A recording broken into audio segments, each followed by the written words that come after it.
हद्दवाढीचा विषय अत्यंत महत्त्वाचा आहे. मला वाटते नगरपालिका ज्यावेळी झाली तेव्हापासून हद्दवाढ झाली. महानगरपालिका तर सोडा 80-82 वर्ष हद्दवाढ झाली आहे. आणि हद्दवाढ ही एक नैसर्गिक प्रक्रिया आहे. आपण पाहतो ठाणे असेल, पुणे असेल, संभाजीनगर असेल, नाशिक असेल, ज्या ज्या शहरांच्या हद्दवाढ झालेली आहे त्या ठिकाणचा विकास झालेला आहे. आणि मग अनेक गोष्टींचा त्यामुळे शेतकऱ्यांचे दर वाढतात.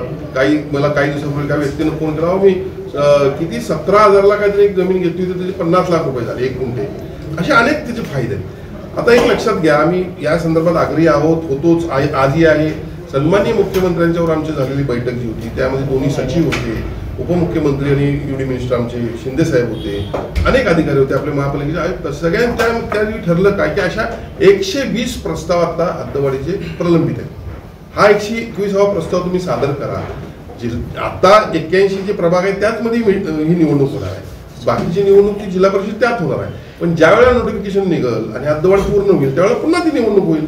आणि त्यामुळे हद्दवाढीची प्रक्रिया सुरू झालेली आहे. यामध्ये हद्दवाढीच्या प्रक्रियेमध्ये देखील सर्व नागरिकांनी विरोध न करता, राजकीय नेत्यांनी देखील विरोध न करता यामध्ये सहभागी होणं गरजेचं आहे. लवकरच आपल्याला सर्किट बेंचच्या आनंदाची बातमी मिळेल. लवकरच आपल्याला IT पार्कच्या आनंदाची बातमी मिळेल.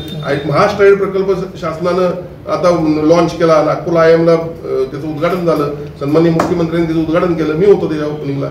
तर आपल्याला IT सेक्टरमध्ये देखील मोठ्या प्रमाणात काम करायचं आहे. 4 दिवसापूर्वी व्हिडिओ कॉन्फरन्स एक झाली कॅप्टिव्ह एनर्जी देण्यासंदर्भात इंडस्ट्रीला. जी इंडस्ट्रीचं मत होतं की आम्हाला वीज दर परवडत नाही, 13 रुपयांनी घ्यावं लागतं, आम्ही परराज्यात जातो, त्याचा 6-7 रुपयानं आपण देणार आहोत.